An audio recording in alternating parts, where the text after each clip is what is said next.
નમસ્કાર વિદ્યાર્થી મિત્રો,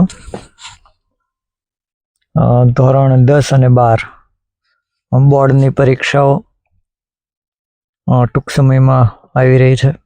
આપ સૌ એ બાબતે જાણો છો. બહુ ઓછા દિવસો બાકી છે, ત્યારે હવે ફક્ત ને ફક્ત આપણી પાસે રિવિઝનનો સમય જ બાકી રહ્યો છે. અને ત્યારે રિવિઝન કઈ રીતને સારું કરી શકીએ અને એનાથી આપણને કઈ રીતના ફાયદો થાય એ બાબતે થોડાક મારા અનુભવો અને વિચારો આપ સમક્ષ રજૂ કરવા માટે વિડીયોના માધ્યમથી હાજર થયો છું. ઘણા દિવસો પછી વિડીયોનો ટાઈમ આજે પાછો મળ્યો છે, ત્યારે વહાલા વિદ્યાર્થીઓ માટે થોડોક સમય આપી રહ્યો છું. સૌ પ્રથમ તો બોર્ડના વિદ્યાર્થીઓને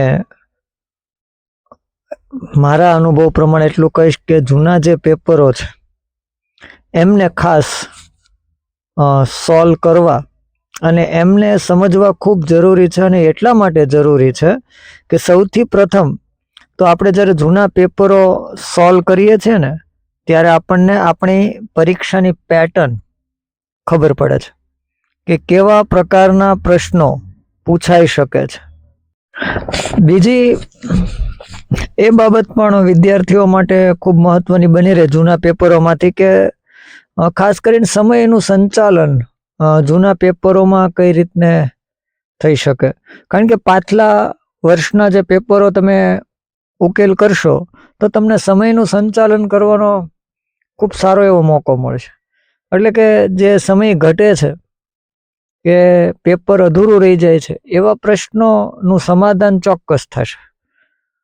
ત્રીજો મુદ્દો હું એવો કહી શકું કે મુશ્કેલીના પ્રશ્નોની ઓળખ. કારણ કે પ્રશ્ન પેપરો જૂના જે છે એમાં તમને પેપરોની અંદર સમજ આવી જશે કે કેવા પ્રશ્નો બોર્ડમાં પૂછાય છે.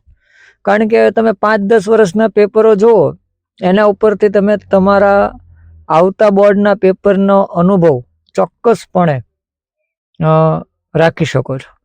એટલે પેપરોની બ્લુપ્રિન્ટ તમારા મગજમાં બેસી જશે. એટલે જૂના પેપરો સોલ્વ કરવાથી જો બ્લુપ્રિન્ટ એકવાર મગજમાં બેસી જાય કે આવા જ પ્રશ્નો પૂછાય, કારણ કે એનું કઠિનતા મૂલ્ય અને સરળતા આ બંને બોર્ડના જૂના પેપરોમાંથી આપણને મળશે. એટલે ખાસ એ પેપરોને સોલ્વ કરવા. પછી એક વાત કહીશ કે ખામીઓ દૂર કરવાની છે.